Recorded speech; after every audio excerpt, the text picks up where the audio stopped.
আসসালামু আলাইকুম।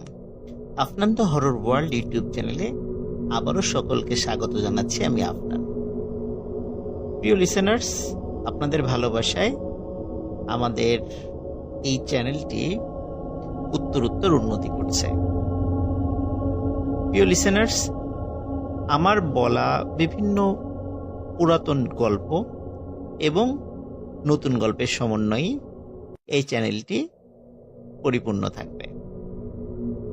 তো বিভিন্ন পুরাতন গল্প যেহেতু আমার আগে কোনো রেকর্ড আমি করি নাই, কখনো ছিল না, যার কারণে আগে বলা বিভিন্ন গল্পগুলো আবার নতুন করে রেকর্ড করে চ্যানেলে আপলোড করা হবে। তো আশা করি সেগুলো আপনারা শুনবেন। আর নতুন স্টোরি তো থাকবেই, তাই নতুন এবং পুরাতনের সমন্বয়ে আসলে চ্যানেলটি আর্কাইভ আকারে তৈরি করা।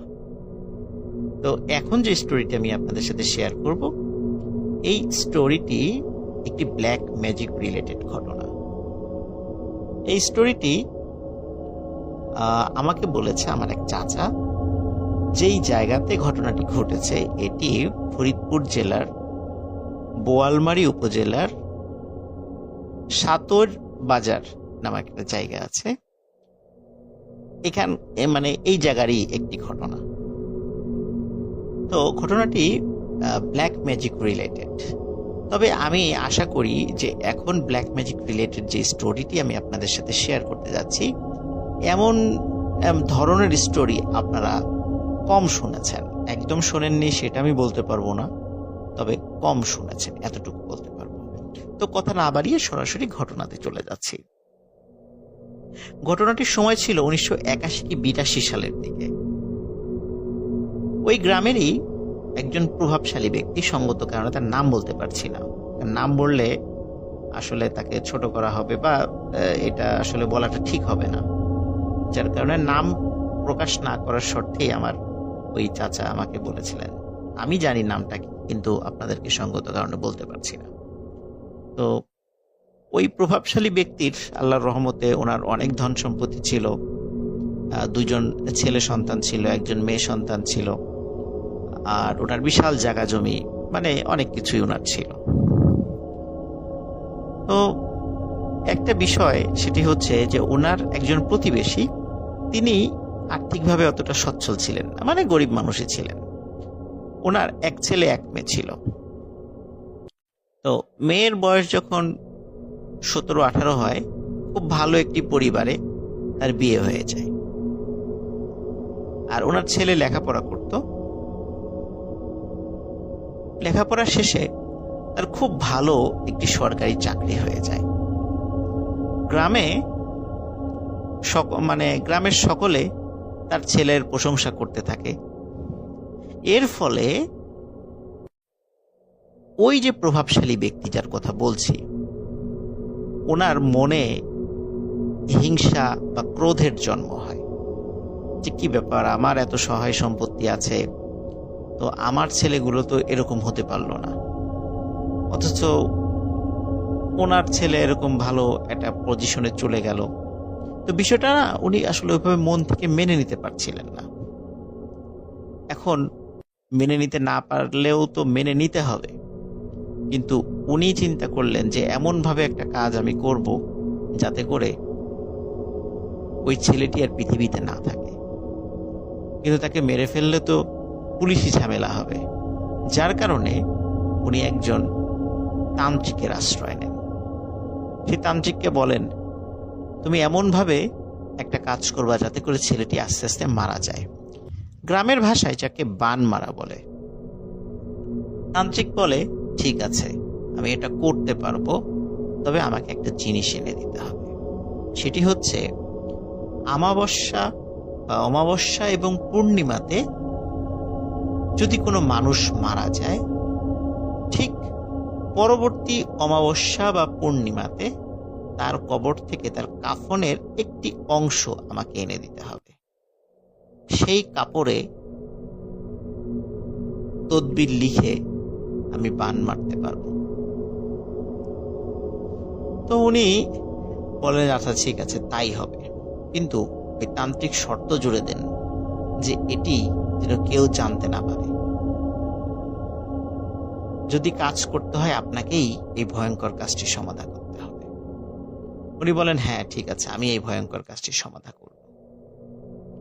এখন এই কাজটি করাটা কিন্তু অতটা সহজ কাজ ছিল না, যার কারণে উনি চিন্তা করলেন যে আমি তো বলে দিলাম, কিন্তু আমি তো এইভাবে কিভাবে যাব, একটা কবরে গিয়ে কিভাবে কুড়িটা নিয়ে আসবো, মানুষের হাতে যদি ধরা পড়ে যায়, যে মানুষ দেখে ফেলে, তাহলে আমার সম্মানটা কোথায় যাবে, এটা উনি চিন্তা করছিলেন। উনি চিন্তা করলেন যে যেহেতু কাউকে কিছু বলা যাবে না, তো আমি খুব গোপনে কোনো একজন ব্যক্তিকে এই কাজের জন্য নিযুক্ত করি, যে খবর রাখবে যে অমাবস্যা বা পূর্ণিমাতে কোন গ্রামে বা কোথায় কোন মানুষ মারা গেছে আমাদের আশেপাশে, ঠিক সেই ওই কাপড়টি নিয়ে আসবে। তো বাহিরের তো আর কেউ জানলো না, শুধু আর একজন লোকই জানলো, তাতে তো সমস্যা হওয়ার কথা না। উনি এই চিন্তা করে একজন লোককে ঠিক করেন। সেই লোকটিও বেশ চতুর ছিল, সাহসী ছিল। তিনি চারদিকে খোঁজ খবর রেখে একটা মানুষকে পেলেন যিনি মারা গেলেন কোনো এক অমাবস্যা রাতে। তো কথা ছিল, যদি কেউ অমাবস্যা রাতে মারা যায়, তার ঠিক পরবর্তী অমাবস্যাতে এই কাজটি করতে হবে। যদি পূর্ণিমাতে মারা যায়, তার ঠিক পরবর্তী পূর্ণিমাতে এই কাজটি করতে হবে। তো যেহেতু পরবর্তী অমাবস্যাতে এই কাজটি করতে হবে, উনি তখন ওই প্রভাবশালী ব্যক্তিকে জানান যে পাওয়া গেছে, আমি পরবর্তী অমাবস্যাতে এই কাজটি করতে যাচ্ছি। ভয়ানক ব্যাপার হলো, ওই লোকটি সত্যি এই কাজটি করতে সক্ষম হয়েছিলেন। তিনি ওই কাফনের কাপড়ের একটি অংশ ওই প্রভাবশালী ব্যক্তির কাছে এনে দেন। এটি পাওয়ার পর তিনি সেই তান্ত্রিকের কাছে চলে যান। সেই তান্ত্রিককে বলেন যে এই সেই কাপড়, আর এই হচ্ছে নাম ঠিকানা, তো আপনাকে বান মারতে হবে। তান্ত্রিক বলেন, হ্যাঁ ঠিক আছে, আমি কাজটি করব, আপনি চলে যান, কয়েক মাসের মধ্যেই রেজাল্ট দেখতে পাবো। তো উনি চলে যান। এদিকে 1 মাস যায়, 2 মাস যায়, 3 মাস যায়, কোনো রেজাল্ট তো আসে না। উনি আবার ওই পাশের প্রতিবেশীর যে প্রতিবেশী ছিলেন, ওই লোকটির সাথে ভাব জমান যে তোমার ছেলের কি খবর, কেমন আছে, তোমার মেয়ের কি খবর, কেমন আছে। বলে, হ্যাঁ সবাই খুব ভালো আছে, কোনো সমস্যা নেই। যাতে করে উনি ওনার মাধ্যমে জানতে পারেন যে আসলে ওনার ছেলের কোনো সমস্যা হচ্ছে কিনা। যখন এরকম 1 মাস, 2 মাস, 3 মাস, 4 মাস, 6 মাস অতিবাহিত হয়, তখন উনি বলেন, কি ব্যাপার, এত কষ্ট করে একটি কাজ করলাম কিন্তু কোনো কাজ হলো না। তখন তান্ত্রিকের কাছে যান। তান্ত্রিকের কাছে গিয়ে বলেন যে কি ব্যাপার, কোনো কাজ তো হলো না। তখন তান্ত্রিক বলেন, এমনটা তো হওয়ার কথা নয়, আমার এই ধরনের তদবির বা বান কখনো তো মিস হয়নি, আপনার বেলায় কেন হচ্ছে আমি ঠিক বুঝতে পারছি না। তো উনি বলেন যে আচ্ছা, আপনি কি নিজেই কাজটি করেছিলেন? তখন উনি সত্য কথা বলেন যে না, আমি তো নিজেই কাজটি করিনি। তখন তান্ত্রিক বলে, সর্বনাশ করে ফেলেছেন, এখন তো আপনার বিপদ হবে। তখন বলেন, কি বিপদ হবে? তখন ওই তান্ত্রিক বলেন, এমনও বিপদ হতে পারে যে আপনার ছেলেই মারা যেতে পারে, কারণ আপনাকে বলেছিলাম যে আপনি নিজে কাজটি করবেন, না হলে কাজটি করার দরকার নেই, তা আপনি কেন আরেকজনকে দিয়ে করালেন? উনি বলেন যে আমার আসলে সাহসে কুলায় নেই। দেখ, তান্ত্রিক বলেন যে আমি চেষ্টা করব যাতে করে আপনার কোনো ক্ষতি না হয়। তান্ত্রিকের কাছ থেকে চলে আসার কয়েকদিন পরেই সকালবেলা ওই প্রভাবশালী ব্যক্তির পরিবার দেখে এক অদ্ভুত ঘটনা। ওনাদের বিশাল উঠোন, এই উঠোনটি মনে হচ্ছে মাটির নিচ থেকে কোনো পোকা, অনেক পোকা বিভিন্ন জায়গায় গর্ত করে উঠানটি নষ্ট করে ফেলেছে। সারা উঠোনে মাটি ছড়িয়ে ছিটিয়ে আছে, এত সুন্দর উঠোন নষ্ট হয়ে গেছে। উনি বুঝতে পারলেন না কি ব্যাপার, রাতারাতি এরকম পোকা এসে আমার বাড়ির উঠোন নষ্ট করে ফেলল কেন? প্রিয় লিসেনার্স, এই উঠোন নষ্ট হওয়া থেকেই আসল ঘটনার সূত্রপাত। ওনার উঠোন যখন নষ্ট হয়ে যায় তখন উনি বিভিন্নভাবে বিভিন্ন সার টার পোকা মারার কীটনাশক প্রয়োগ করে উনি ওনার উঠানটা আবার ঠিক করে ফেলেন। 3-4 দিন পর পর উঠোনের একই সমস্যা হচ্ছিল। তো উনি খুব বিরক্ত হন যে কি ব্যাপার, হঠাৎ করে আমার বাড়ির উঠোনে এরকম সমস্যা হচ্ছে কেন। বিভিন্ন যারা কীটনাশক বিষয়ে যারা অভিজ্ঞ আছে তাদেরকেও উনি খবর দেন যে উঠোনে কেন এরকম সমস্যা হচ্ছে। তারা বিভিন্ন ধরনের কীটনাশক প্রয়োগ করলেও সমস্যার সমাধান হয় না। তবে মোটামুটি সপ্তাহখানেক পর একা একাই এই সমস্যার সমাধান হয়ে যায়, আর কোনো পোকামাকড় উঠোনটাকে নষ্ট করছে না। প্রিয় লিসেনার্স, এই সমস্যাটার সমাধান হলেও আরেকটি ভয়ানক সমস্যার সূত্রপাত হয়। সেটি হচ্ছে ওনার বাড়ির পাশে ওনাদের নিজস্ব যে পুকুরটি ছিল, গভীর রাত্রে ওনাদের কানে শব্দ আসতো ওই পুকুরে কেউ একজন সাঁতার কাটছে, ঝাপাঝাপি করছে। তখন ওনারা যদি টর্চ লাইট নিয়ে পুকুরের কাছে যেতেন, ওনারা পুকুরে কাউকে দেখতে পেতেন না। আবার যখন ওনারা বাসায় এসে শুয়ে পড়তেন, আবার মনে হতো পুকুরে কেউ গোসল করছে। যাই হোক, এইরকম প্রতিদিন একই ঘটনা ঘটতে থাকে। 1 দিন, 2 দিন, 3 দিন, একটা সময় পুকুরে পাহারা বসানো হয়। কিন্তু পুকুরে যেদিন পাহারা বসানো হয় ওই দিন কোনো ঘটনা ঘটে না। যতদিন পুকুরে পাহারা বসানো হয়েছে ততদিন কোনো ঘটনা ঘটেনি। বেশ কিছুদিন পরে ওই প্রভাবশালী ব্যক্তি চিন্তা করেন, যেহেতু বেশ কিছুদিন পাহারা বসানো হলো কোনো ঘটনা ঘটে নাই, তো ঠিক আছে, এটা নিশ্চয়ই কোনো দুষ্টু লোকের কাজ, পাহারা তুলে ফেলা হয়, হয়তোবা তারা আর করবে না। কিন্তু যেদিনই পাহারা তুলে ফেলানো হয় ওই রাত্রেই আবার সেই শব্দ, পানিতে ছলাৎ ছলাৎ শব্দ, মনে হচ্ছে কেউ সাঁতার কাটছে। তখন উনি রাগ করে হাতে একটি টর্চ লাইট নিয়ে বের হন, যা আজকে দেখেই ছাড়বো এটা কে। সত্যি সত্যি ওই রাতে ওই প্রভাবশালী ব্যক্তিটি দেখতে পান আসলে ওইটি কি ছিল। উনি দেখতে পান পুকুরের এ মাথা থেকে ও মাথা, এপার থেকে ওপার, ভয়ানক আকৃতির একটি বড় মাথা। দেখে মনে হচ্ছে মানুষের মাথা, কিন্তু মানুষের মাথা এত বড় হয় না। এই মাথাটি একবার এ পাশে যাচ্ছে আর একবার ও পাশে যাচ্ছে। যাওয়ার সময় সে পানিতে শব্দ করছে। উনি হাতে থাকা টর্চ লাইটটি যখন পুকুরে মারেন তখন আরেকটি অদ্ভুত ব্যাপার দেখতে পান, যে টর্চ লাইট মারার পরে পুকুরে উনি কিছু দেখতে পাচ্ছেন না, কিন্তু চাঁদের আলোতে তিনি সেটি দেখতে পাচ্ছেন। তখন উনি চিৎকার করে ওনার বাড়ির অন্য সদস্যদেরকে ডাকেন। ওনার বাড়ির কয়েকজন সদস্য চলে আসে। তারা যখন আসে তখন তারা পুকুরে কিছুই দেখতে পান না, পুকুরটি একদম শান্ত স্বাভাবিক। তখন উনি বাড়ির অন্য সদস্যের সাথে খুলে বলেন বিষয়টা, যে আমি এখানে এই বিষয়টি দেখেছি। সবাই গিয়ে ঘুমিয়ে পড়েন, উনিও ঘুমিয়ে পড়েন। ওই রাত্রে তিনি একটি স্বপ্ন দেখেন। ওই স্বপ্নে কেউ একজন বলছে, আমি তোর একটি ছেলেকে নিয়ে যাব, তুই তাকে রাখতে পারবি না, পারলে চেষ্টা কর, এই পুকুরের মধ্যেই আমি তাকে নিয়ে যাব। ওনার ঘুম ভেঙে যায়। ঘুম ভেঙে যাওয়ার পরে উনি সেই তান্ত্রিকের সাথে যোগাযোগ করেন। তান্ত্রিক বলেন যে আমি যা ভেবেছিলাম তাই হয়েছে, কারণ যেই বান মারার কাজটি আমি করেছি এটি আসলে উল্টো কাজ হয়েছে।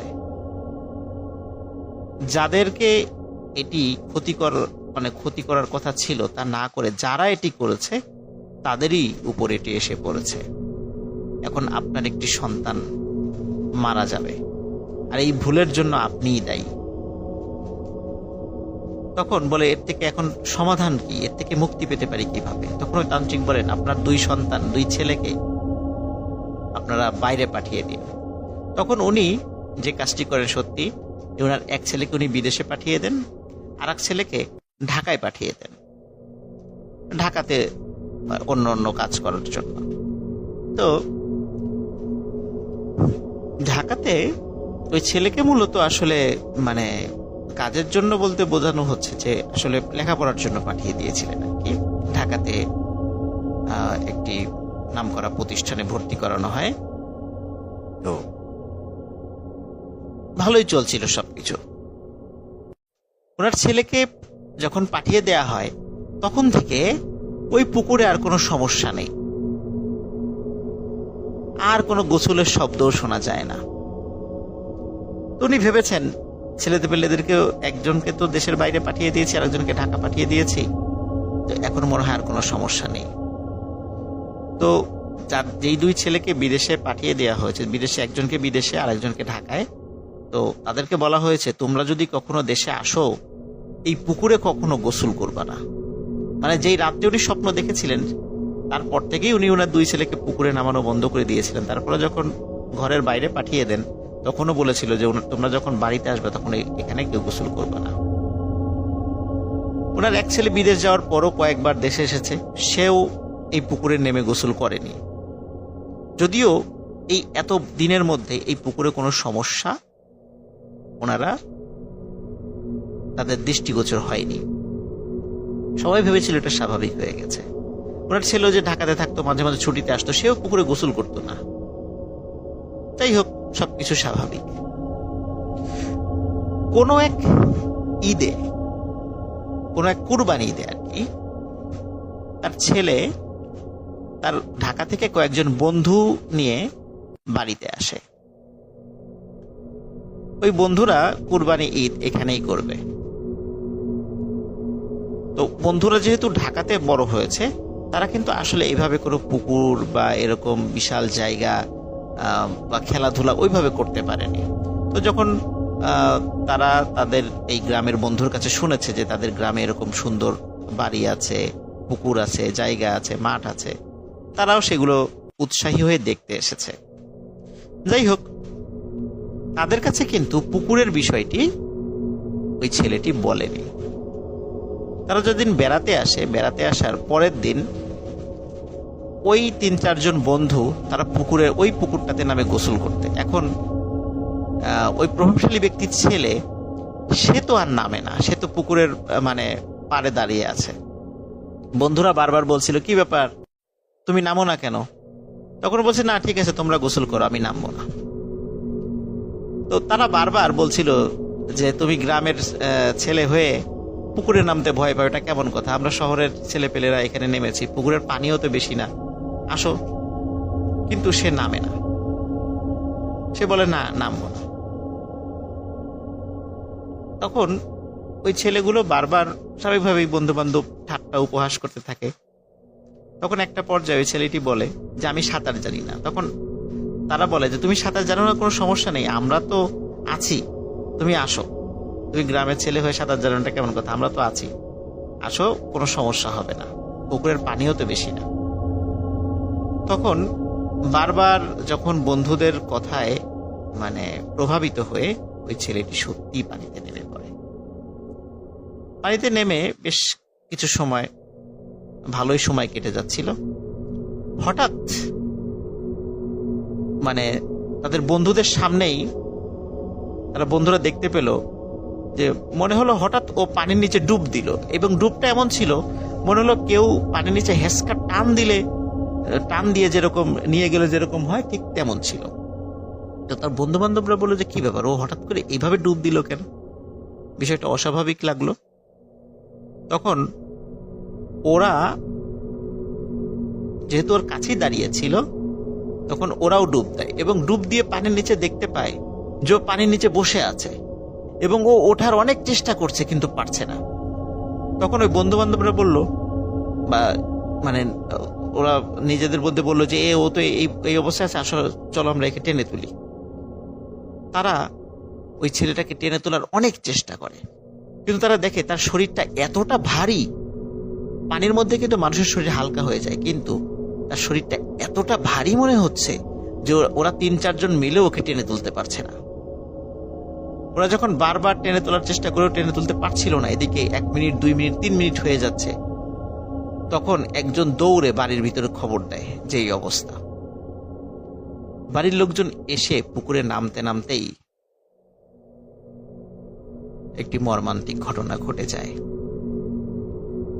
ওই ছেলেটির মরদেহ ভেসে ওঠে, যদিও বা এত তাড়াতাড়ি লাশ ভেসে ওঠার কথা নয়, কিন্তু ভেসে ওঠে। ওর বন্ধু বান্ধবরা বলছিল যে আমাদের মনে হচ্ছিল যে কেউ একজন জোর করে পানির মধ্যে ওকে চেপে ধরে রেখেছে, কিন্তু তাকে দেখা যাচ্ছিল না। ছেলেটির বাবা ছেলেটির মৃত্যু দেখে শোকে কাতর হয়ে পড়ে এবং উনি বুঝতে পারেন আসলে ওর মৃত্যুটা এভাবেই লেখা ছিল, তা না হলে এত সতর্কতার পরেও এই ধরনের ঘটনা ঘটার কথা নয়। যাই হোক প্রিয় লিসেনার্স, উনি যে এই ভয়ানক কাজটি করেছিলেন, এই ব্ল্যাক ম্যাজিকটি করেছিলেন, যেটার প্রভাব ওনার উপরই এসে পড়েছিল, এটি উনি ওনার পরিবারকে শেয়ার করেছিলেন ওনার ছেলের মৃত্যুর পর। তার আগে কিন্তু কাউকে বলেননি যে ইনি এই কাজটি খুব অন্যায় করেছিলেন, কাজটি ভালো করেননি, যার ফলে ওনার ছেলেই মারা গেল।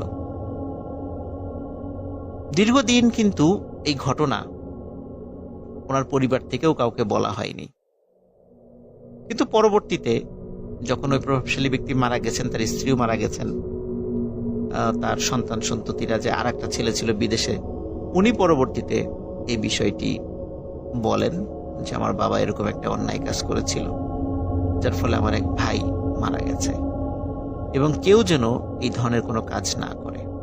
প্রিয় লিসেনার্স, আসলে ব্ল্যাক ম্যাজিক করলেই যে তার উপর প্রভাব পড়ে বিষয়টা এরকম নয়। এই ঘটনা থেকে আমরা এটাও শিক্ষা পেলাম, কখনো কখনো কিন্তু ব্ল্যাক ম্যাজিক করলে এর প্রভাব উল্টোটাও হতে পারে। তাই আমরা এই ধরনের কাজ থেকে সর্বদা বিরত থাকব। সবাই ভালো থাকবেন, সুস্থ থাকবেন। পরবর্তী ঘটনার জন্য খুব বেশি দিন অপেক্ষা করতে হবে না, খুব তাড়াতাড়ি আপনাদের সামনে হাজির হচ্ছি। আসসালামু আলাইকুম।